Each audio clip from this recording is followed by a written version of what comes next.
peut dire d'ores et déjà qu'on va avoir très très chaud. C'est simple, une canicule si précoce, si intense, c'est une première en France au mois de juin. Des températures records, 12 à 15 degrés au-dessus des normales de saison. Oppressive heat rising northwards across the whole of the UK. London, 39 degrees, breaking the July record for the UK. C'est toute l'Europe qui suffoque. Des records de température ont été battus aux Pays-Bas, en Belgique, en Italie. La Terre vit en ce moment sa période la plus chaude depuis 2000 ans. Alors, est-ce le seul fait de l'homme? Ce réchauffement est-il irréversible? Summer 2019 in Europe illustrated the urgency of the climate crisis, which claimed its first victim, water. The demand is going straight up and the supply is going straight down. I mean, it is stark. It's stark. In France, nearly 2/3 of all regions are affected by water restrictions. Farmers have seen their crops destroyed while others try to adapt to climate change. After two record-breaking heat waves in Today, 70% of the Earth's pure water is used for human consumption. It has become the most coveted resource on the planet.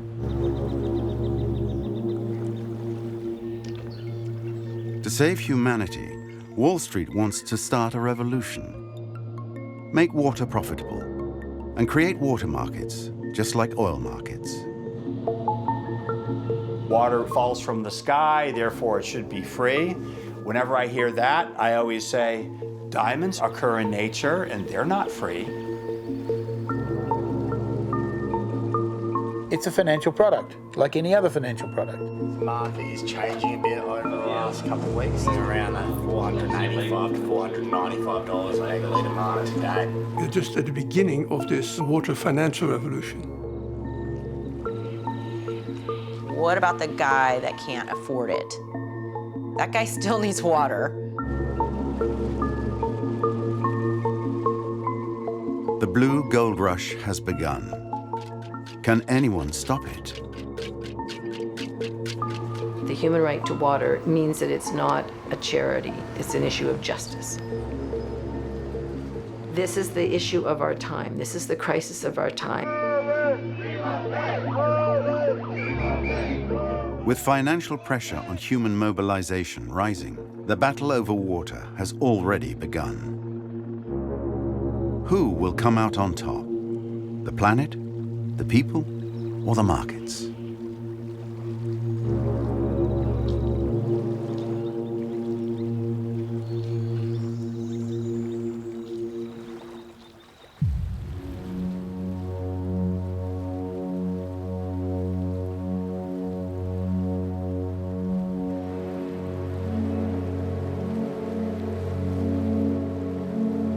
London, the financial capital of Europe.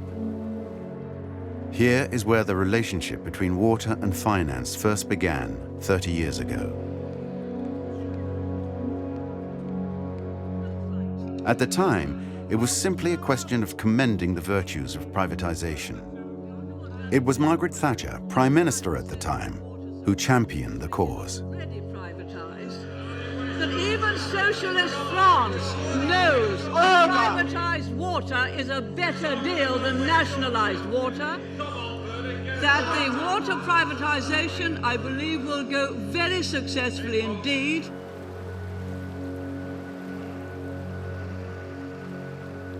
What happened was the entire system, the entire physical system, as well as the concession, was sold to the private companies.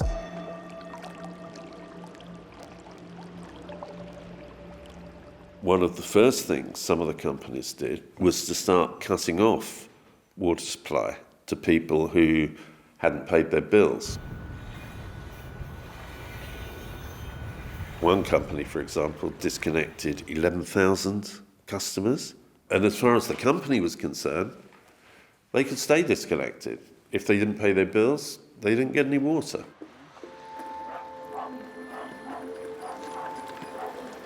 I was out on Wednesday, I come back 9 o'clock, I got no water. How many times do you think you'll have to make this journey then during the day? Well, I've just come down again, well, probably another 4 or 5 times. I mean, you've got to have something to drink, haven't you? You've got to do some cooking. We didn't even have to queue for this during the wartime.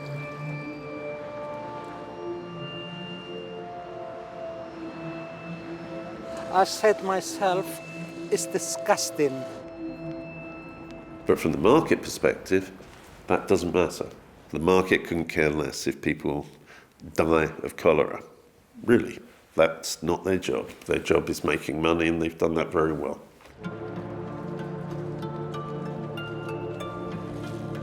Finally, 10 years later, a law is passed that prohibits companies from cutting off the water supply to those who haven't paid their bills.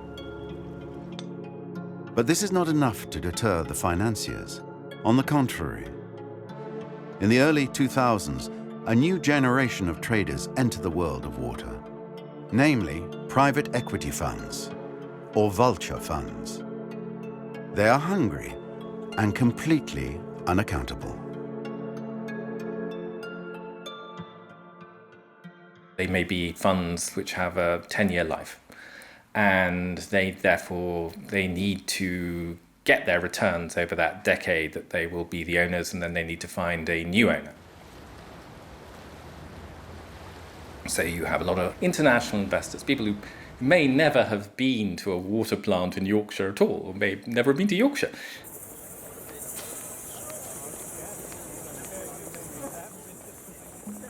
In London, Thames Water, the distribution authority that covers 20% of the country, is bought by the Australian-based Macquarie funds.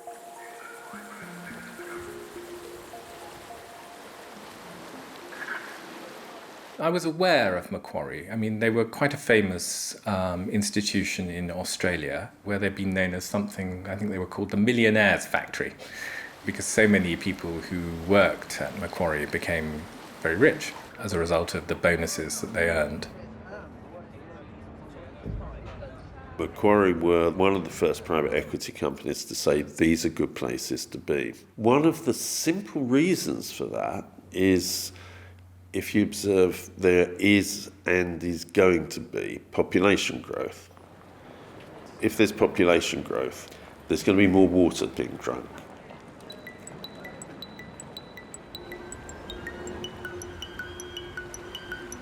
David Hall is the man who revealed this water scandal.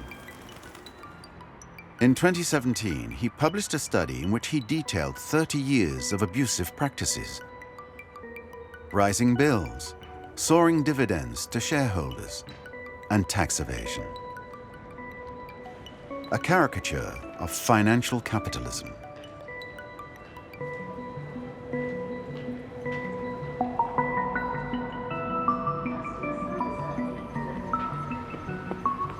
We ended up concluding that about £2.5 billion per year was being taken out of the system by private capital. Now, the main reason for that was that the dividends they were paying themselves were very high and very regular. So these companies were perfect cash machines. They still are. They still are.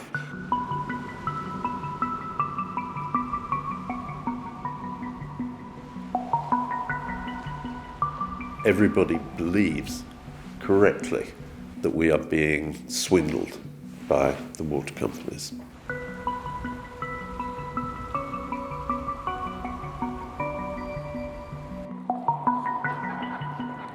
The Australian-based Macquarie funds supplied London with drinking water for 10 years.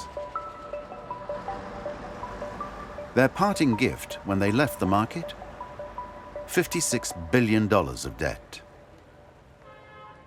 Somebody at that point will have to repay all those borrowings. Well, there's only one source of money in the whole water industry, and that is the customer.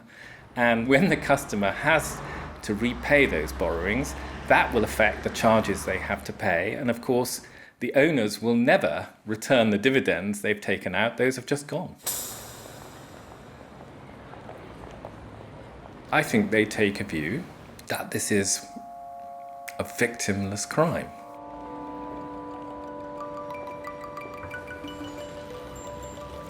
The funny thing about the UK's experience with water privatisation is no one else in the developed world has done it. It's a one-off. And sometimes you have to ask yourself, why is it?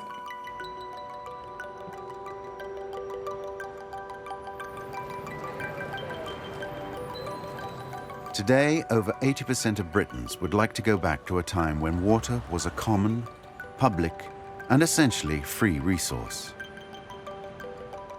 But this concept is slipping away.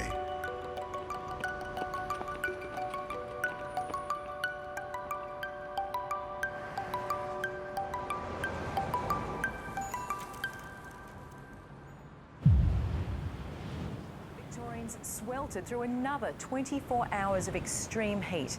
Overnight, it barely dipped below 30 degrees in many parts of the state, with temperatures soaring into the mid to high 40s during the day. Fire conditions, particularly through South Australia, where the mid-north has been rated as catastrophic and the Mount Lofty Ranges has been rated as extreme.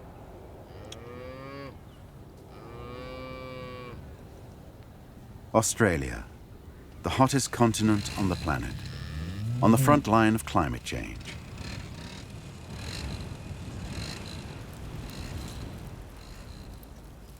Here, drought is a part of everyday life. In this parched country, Australians are getting closer and closer to tomorrow's world. A world where water is a scarce and expensive resource.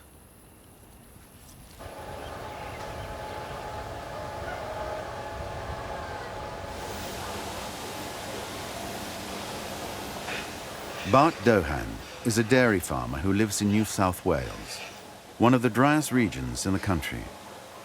For many months now, his reserves have been empty. The only solution for feeding his animals is to buy extra water on the private market. Come on, girl, get on. Where's the girl?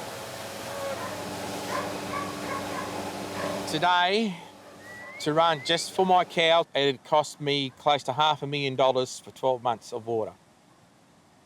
$500,000. Can you afford that? It would put a great deal of strain on us if we did it. A great deal of strain.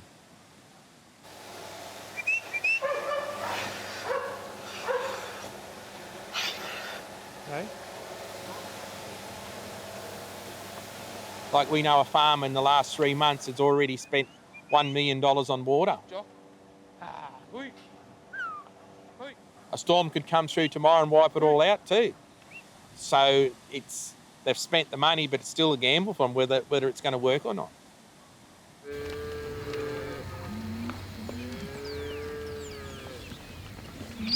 We're trying our best to keep the cows alive because we can't afford the water to grow crops for the cows. We can't afford a real lot of grain. They're getting very little or no grain at all at the moment.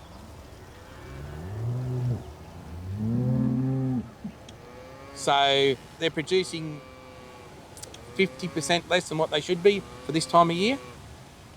It's just a survival mode. Try and survive, keep our cows going, and try and get out the other end of it.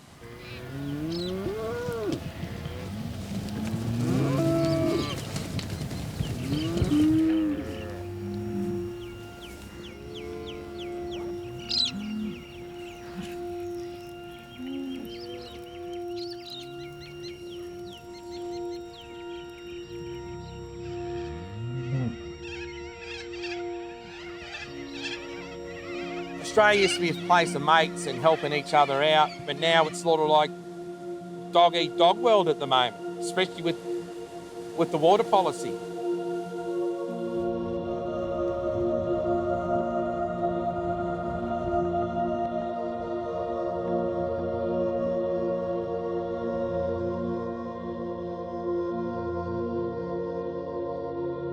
Water has become like gold. It is bought and sold with a single click, thanks to mobile phones and an application connected to the market, available 24 hours a day. Its price changes daily, depending on supply and demand.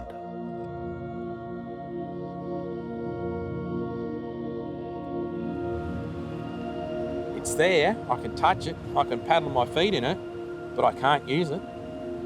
Not unless I've got that money. Once the transaction is approved, Irrigation channel valves open automatically and pour out millions of litres to customers, those who can pay.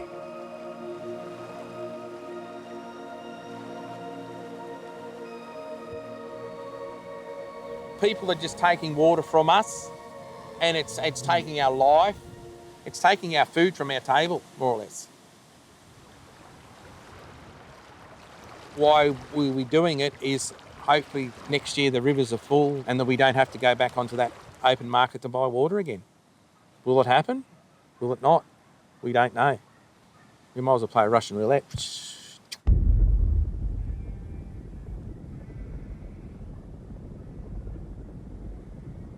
To combat water shortages, the Australian government has chosen to ration it. Each year, it allocates a quota to the major water consumers: farmers, industrialists, and cities. This is calculated based on activity, existing reserves, and weather forecasts.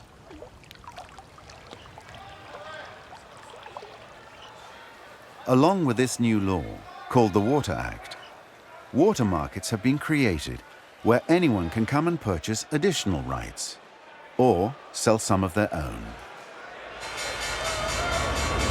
I just wanted to give you a call as the market is changing a bit over the last couple of weeks since we last spoke and changed water down to 520. And we're seeing trading really happening around that $485 to $495 a megalitre mark. Harding from Waterfind. Thanks, Pete. Look forward to hearing from you. In just 10 years, the water business has become the new El Dorado with a turnover of $2 billion per year. Morning. Yeah, I am. 9 o'clock, first thing. Yeah. Waterfind is the world's leading water stock exchange. They work with the megalitre, a unit of measurement equivalent to 1 million litres. Some of my team here call me the water market pioneer. So I'd like to say that I'm a pioneer in the world. How much more has he got in that order to go then? Well, since I had to do a manual transfer, he's only got, I think he had balance of 6 megs. It was okay. It was bugger so all. We'll reset that again then. And, yeah. So prices today are around the $500 per megalitre or per million litres. You've got... I think it's cheap. What, $500? What's that, 300 euros or 350 euros for 1 million litres of water? I'd say that's pretty cheap when you look at it from that perspective. Isn't it a good thing that we are finally putting a value on this resource? Because in putting a value on it, we're going to respect it more.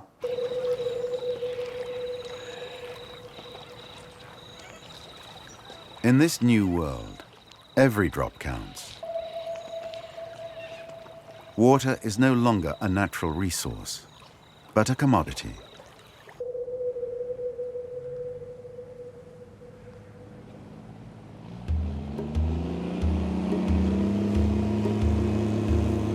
In the world of water markets, the key players are the agricultural industry, as is the case with Webster, the country's largest producer of almonds.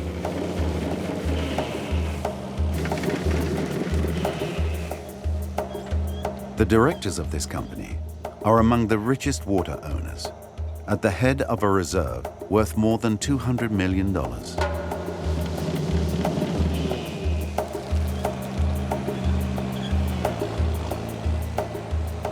Their almonds are mass cultivated and exported all over the world. In relation to the amount of water used, this is their most profitable crop.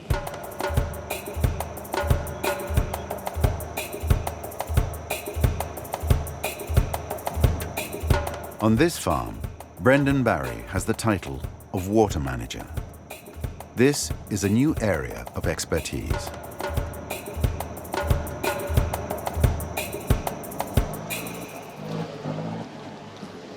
That there, that's the wood colony.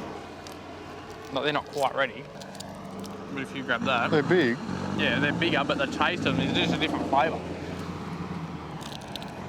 But the nonpareil are the real... Nonpareils, there's other nuts bigger than that, but these are the best seller, that's why. And they crop pretty well, so that's why everyone sort of keep them as 50% of the orchard. Yeah. They're easiest to market and whatnot. The total value of our water is more valuable than all the land we hold or the plant and equipment or the livestock that we hold.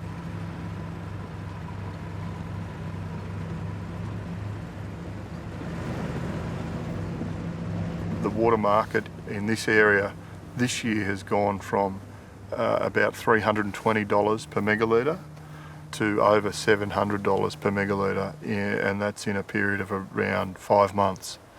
And double the price. Double the price. But that's how it works.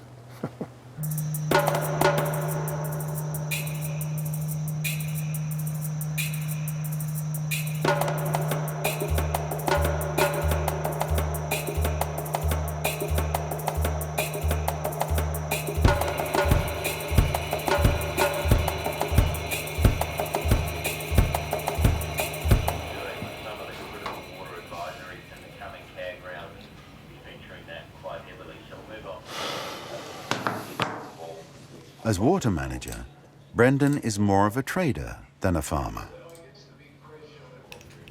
In our business, we want to use our water efficiently because if we do that, we can drive a greater profit into the business. And that's what we're ultimately here for, is to deliver a profit for the shareholders. These are the things that are interesting or useful.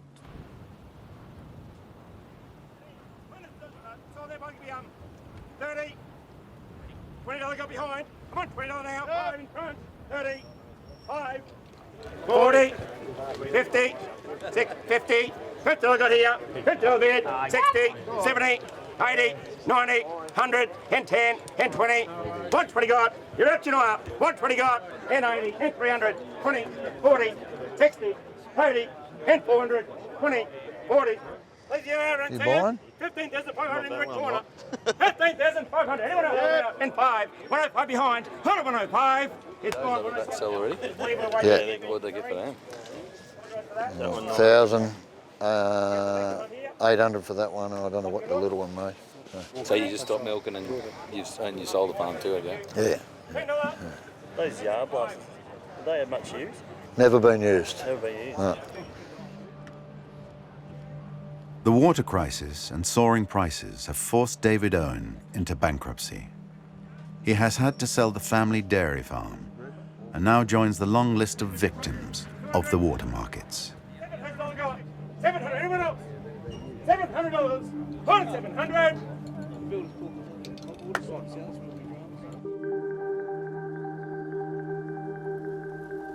It's an end of an era. I've been in this district all my life, so I haven't lived more than 10 kilometres from where I sit. So yeah, it's a special day. Yeah.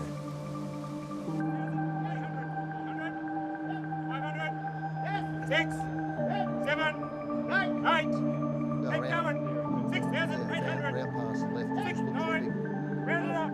6, You look at your cash flows for the last 12 months and 4 years ago, and you realise you're spending more and more on water. And then Jenny said to me, you can't keep going on like this, so that conversation wasn't very nice. Threw my dishes in the sink and stomped out. Yeah, so that was very emotional. Yeah, it's a bit like, it's probably not as much emotion as later on when we were selling cows. I can tell you who her mother is and who her grandmother and great-grandmother. In fact, so they tell me you get over it. I hope so. Yeah. Pretty handy to have a spare, I know when they break down. 500. 50. 50 start, shouldn't hold it. Yes. Initially, the creation of water markets was welcomed by farmers. Big agricultural players saw it as an effective way to buy water, whilst others planned to supplement their income by selling their surplus. But 10 years later, the market had become ruthless. There's lots of people that don't understand the water market. I don't understand the water market. Just Unless you keep on to it all the time, you just don't know what's happening. And I don't think a lot of us know what's happening in the water market. Unless you're buying, you don't want to look at the water market because lots of times it only depresses you. Especially if you're looking for water and you think, oh, it'll go down. No, it doesn't. It keeps going up.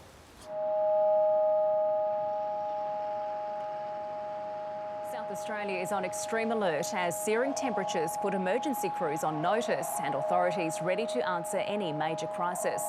Records fell today and more are set to tumble tomorrow, with Adelaide forecast to hit 45 degrees, nudging the hottest day on record for the city. The CFS warns it won't be able to control any major... Adelaide in southeast Australia, the driest city on the driest continent on the planet.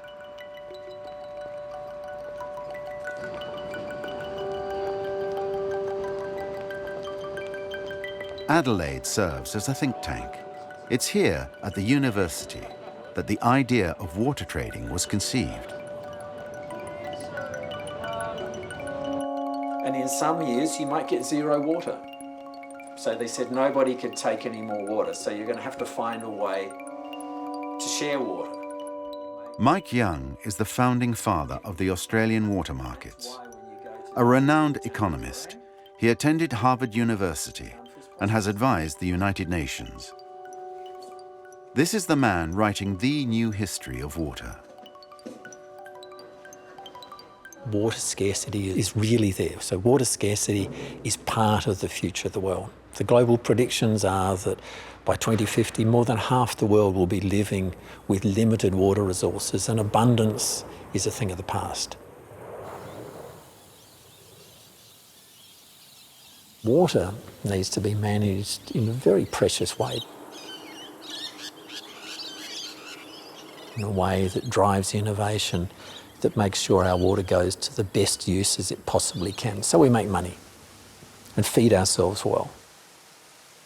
And that led to the interest in water markets and drove a revolution.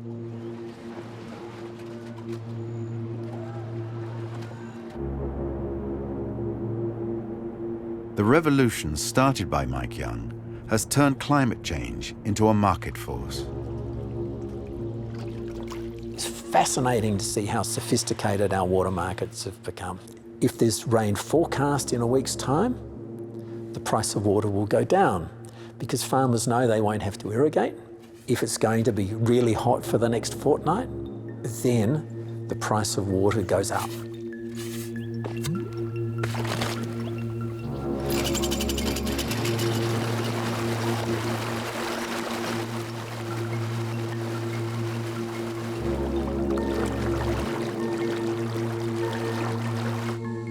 Mike Young has opened up water markets to all, farmers, small savers, and above all, professional investors.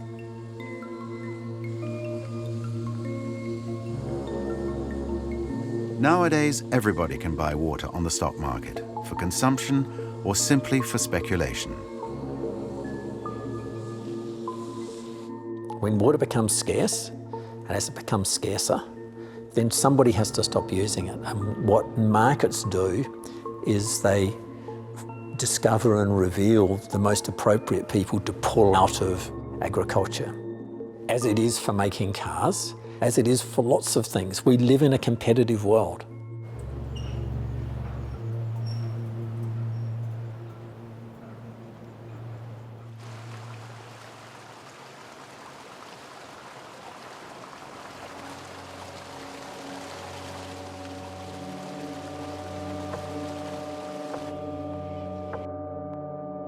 The new Lords of Water live in the city of Melbourne, the business capital.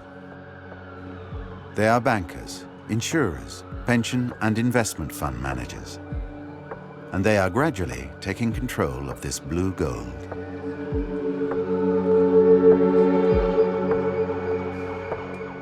I don't need to own land. You know, would I own land? Would I consider it? Yes, but I'm not a farmer. I'm an investment banker. How much did you invest? Not much, maybe $20 million. The price of water has doubled, but in the next 10 years it will double again because of intensive agriculture. Nicknamed the Water Bandit, David Williams rules over his empire from high up on the 45th floor. As an owner of expansive water reserves, he rents his water to farmers, as others would rent land. And the future is looking bright.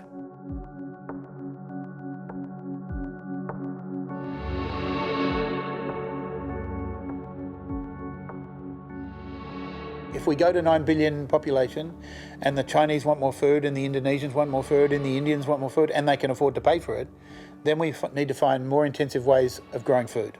That means more water.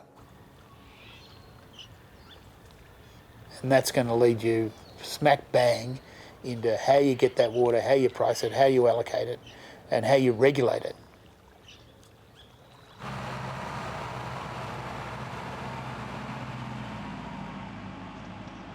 With the big investors buying water, it's getting back to the old days of the landlords and the peasant farmers. And if we want to survive or stay into it, we're going to have to buy the water at what the landlords deem the water is worth. Back to the Middle Ages, yeah.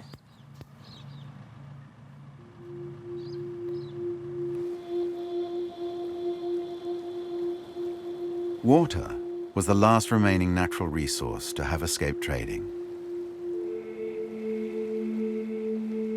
But Australia has just blown the final whistle. The time has come for maximum profitability and the creation of wealth.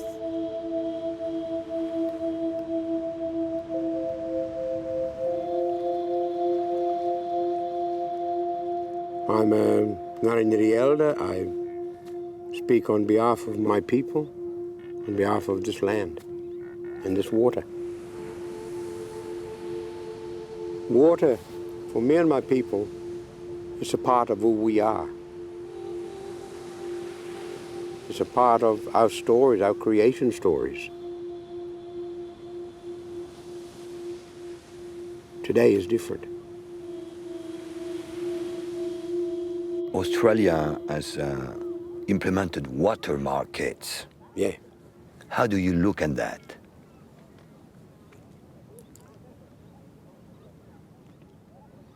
We don't like it very much. We don't like it at all.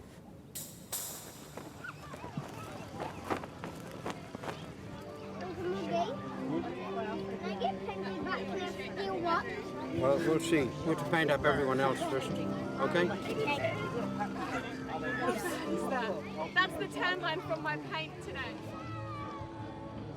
Selling, trading, what does it? Filling your dams up, making sure that you've got your share, making sure that no one else takes yours. Part of it is madness, and most of it is greed. Greedy people. They want the water, but they also want that. And they'll sell it to somebody else for money. You can't eat money. You can't drink money.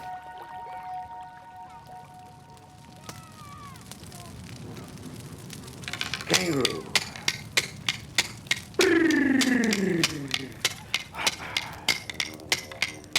Pinyaling, open, open, open, pinyaling, open, open.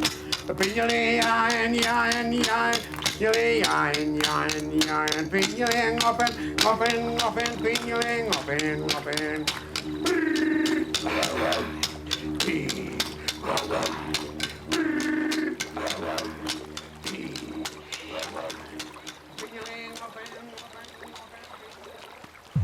If you thought the hot weather was bad this weekend, just wait until tomorrow. The 5th day of our heat wave is expected to be incredibly uncomfortable and potentially dangerous as the humidity... Very, very hot today. It's moving in from the Midwest where they've been dealing with this sweltering heat.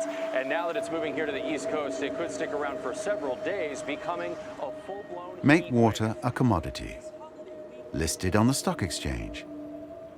Bet on its price, and if Wall Street replicates the Australian model.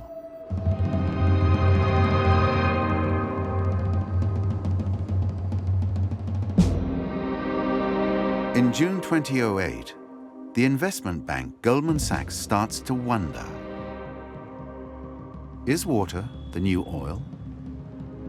The firm invites its top clients to take a bet on the future.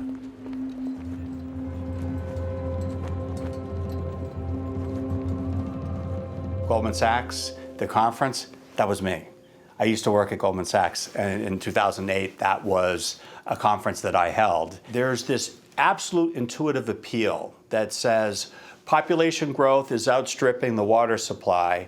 That must mean companies that are engaged in the water business are a sure thing, that they can't miss. They get mesmerized by these megatrend appeals in water.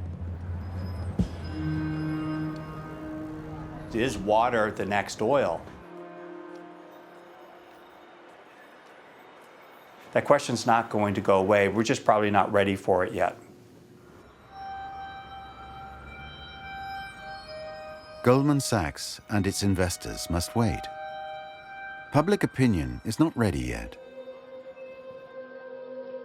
It's not until 2015 and the International Climate Change Conference in Paris that the world leaders finally declare a state of emergency. If we act here, if we act now, if we place our own short-term interests behind the air that our young people will breathe and the food that they will eat and the water that they will drink and the hopes and dreams that sustain their lives, then we won't be too late for them. In the developed world, for the last 100 years, we haven't had to think about our water or worry about our water. It's been essentially unlimited wherever we want it, whenever we want it. It's been really inexpensive. No one thinks about their water bill. They don't say, oh, take a shorter shower, the water's too expensive. I think that era is over.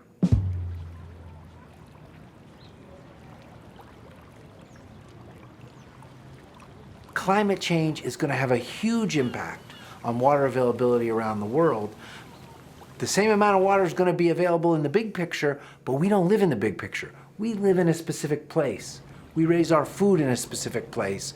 And so the movement of that water will have a dramatic impact on how cities manage their water and how we're able to grow food to feed everybody.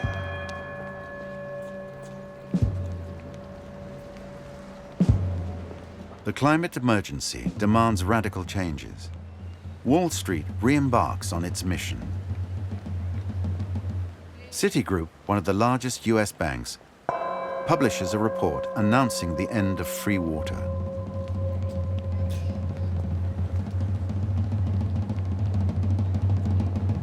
There is no alternative to pricing water properly and making people realize that every time they take a sip of water, there is an opportunity cost, and they feel it in their wallet. How else are you going to get people to use less if you give it to them for free?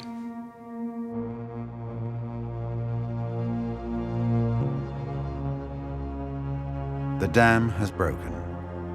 The soft sounds of liberalism grow louder to celebrate the union of finance and water.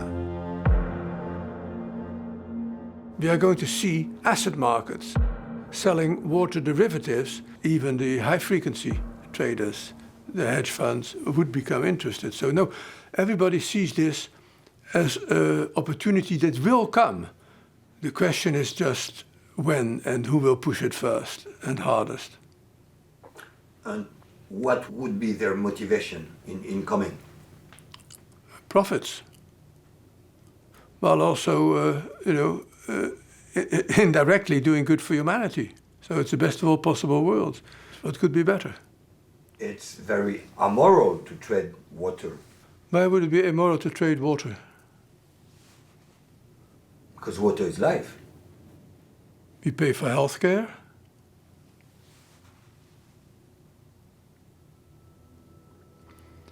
Just because it's life doesn't mean it cannot be priced.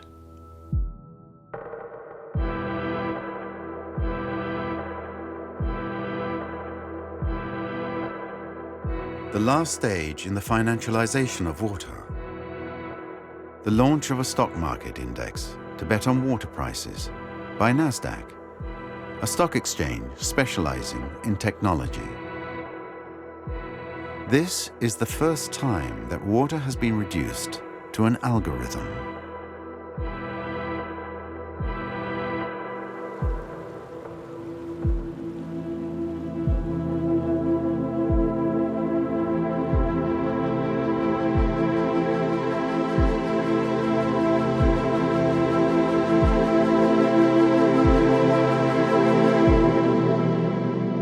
The man who came up with the equation works in central London. As a former trader in a Swiss bank, he launched the carbon markets, where industrialists trade rights to pollute in the form of credits, before he discovered water. Water used to be free in the old world, but the world is changing.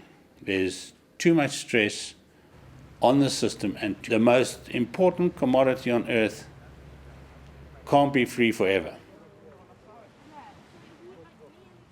If you wanted to put it into the greed scenario, if you don't control it and use it properly, what will theoretically happen is those with the cash will have it, and those without the cash won't have it. Lance Coogan is the sort of man who looks to the future. In order to attract investors, he's joined forces with the top water expert in the United States. Look like they're green. A cowboy living in Idaho, in the western United States. The only man who knows the secrets of a market that was, until now, reserved for experts and insiders. Clay Landry runs a company that has recorded every water transaction since the year 2000. It isn't a reliable index. To be clear, you're not buying water, you're buying the price of water. Stuff. So you're not taking physical delivery of the water. So it's only a bet on the future? It is a bet. Yeah, it is a bet. We're just betting whether the price is going to be high or low 6 months from now. Some might say that this is speculation on water price. Is it a speculation? I think we all are managing on what we think the future is going to look like.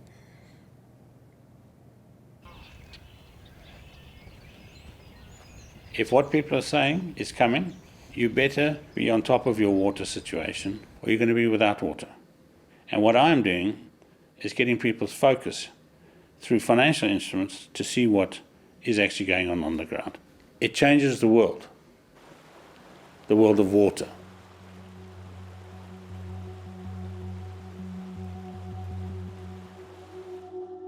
Is it too late to stop a financial takeover bid on water? We are just at the beginning of this water revolution, the water financial revolution. You can't let the market be the only decider of how water's allocated. Price can't be the only way you distribute water, because then you'll have rich people with big swimming pools and poor people who are dead. Allt mer tryckande grepp och SMHI går nu ut och höjer varningen för varma temperaturer från klass 1 till klass 2. Och det här är alltså den näst högsta varningsklassen. Det innebär att det råder extrem värme. Varningen den gäller för de flesta kommuner i Stockholms län och flera... The global water rush is accelerating. Privatization, competition, profit. Key words of the liberal doctrine. Faced with this threat, one woman is standing up, Maud Barlow, a Canadian human rights activist.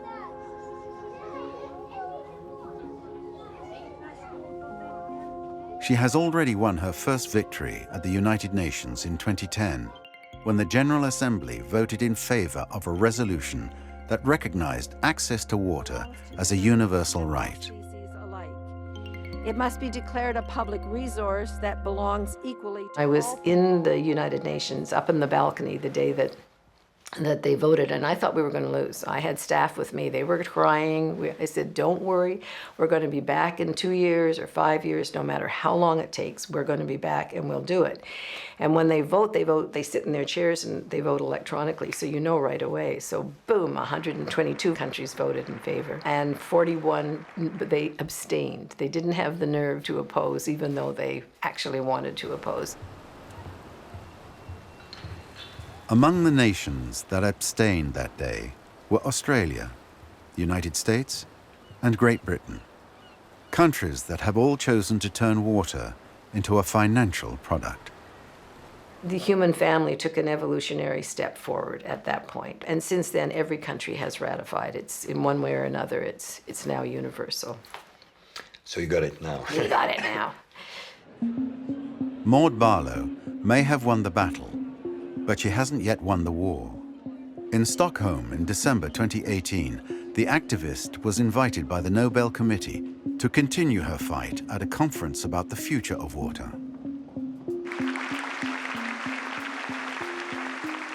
The United Nations calls water scarcity the scourge of the earth. To truly guarantee the human right to water, we must protect it as a public trust and a commons, not a commodity to be put on the open market for sale like oil and gas. And we must challenge the current power structures and institutions that support unequal access to the planet's dwindling water supplies. Our goal must be clean, affordable, accessible, public water for all, for everywhere, for all time.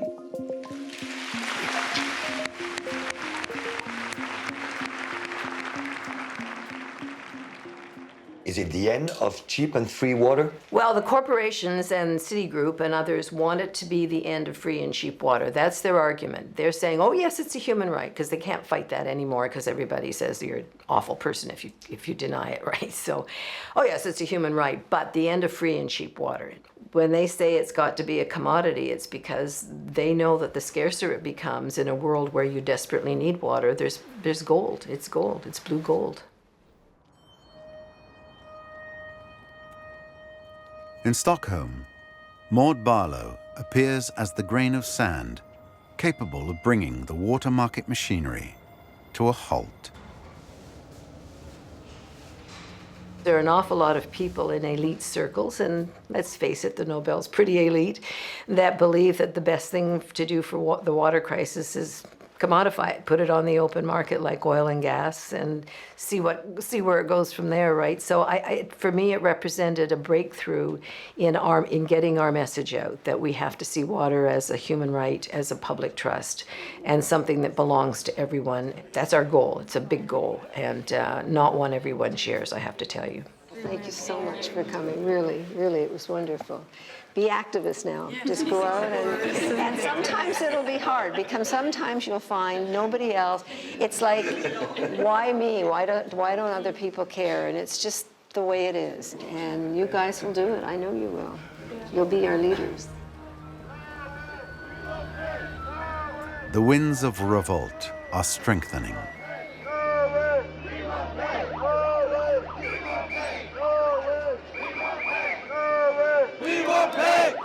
In Europe, the fight against the financialization of water is fueled by the refusal to accept any sort of privatization. And in the streets of Dublin, Rome, Berlin, and Paris, citizens are spearheading the resistance. Une vague de chaleur sur toute la France aujourd'hui, jusqu'à 42 à Paris, record battu.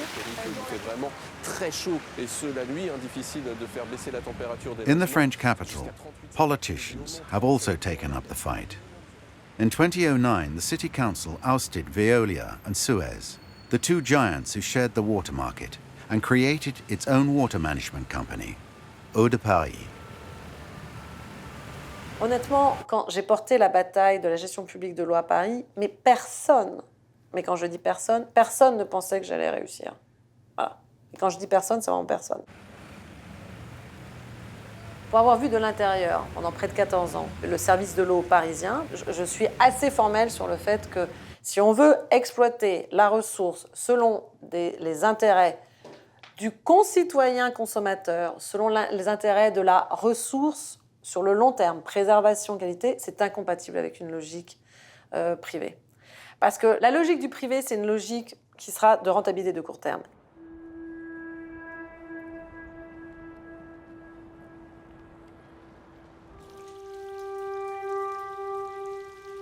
Avant, il y avait quand même au moins un peu une logique industrielle. Maintenant, il y a une logique industrielle, mais qui s'efface de plus en plus devant une logique financière. L'eau est encore du domaine, on va dire, de l'environnement, mais on voit bien que les acteurs économiques font pression à différents niveaux, les grands acteurs privés, pour que l'eau devienne une ressource économique comme une autre. Le risque est à la fois plus grand, et en même temps, il y a une mobilisation plus forte du public. Donc c'est ça qui est intéressant, c'est que je pense qu'il n'y a jamais eu autant de mobilisation autour de l'eau. How long will the European fortress be able to withstand the financial market pressure?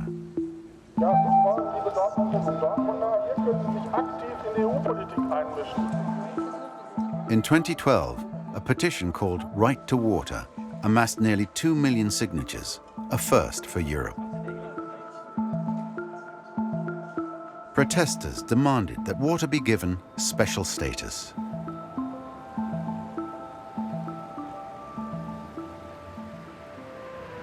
The European Citizens' Initiative really changed the way we discuss about water in Europe.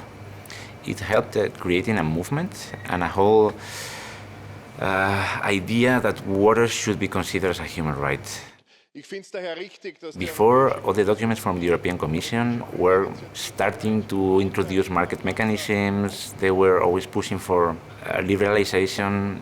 Now, this is not something that you can easily do in a public way.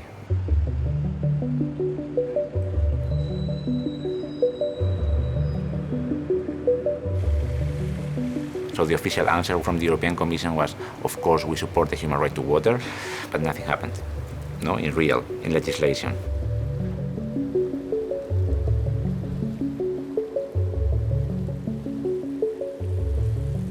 The Right to Water petition has so far halted the ambitions of financiers around Europe. But it remains a fragile victory. There are two paths, and I don't know who's going to win this. It's either water is a commodity and it's going to be put on the open market for sale, or it's not. It's going to be understood to be a human right. You can't have it both ways. It's time to choose now which path. A word on hope from each of you, please. Well, for me, the hope is the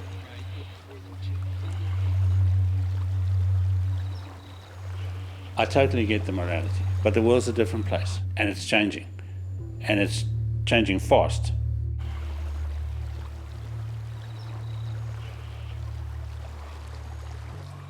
Water scarcity and climate change, is it a windfall for our business?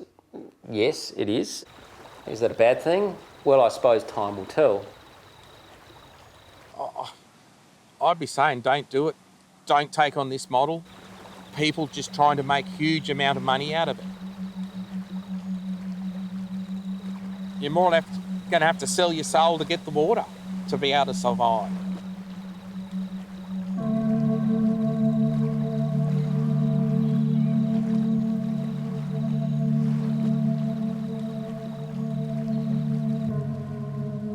Today, the fate of water is still undecided. Originally, over 4 billion years ago, water arrived on this Earth from space and has since survived all manner of catastrophes.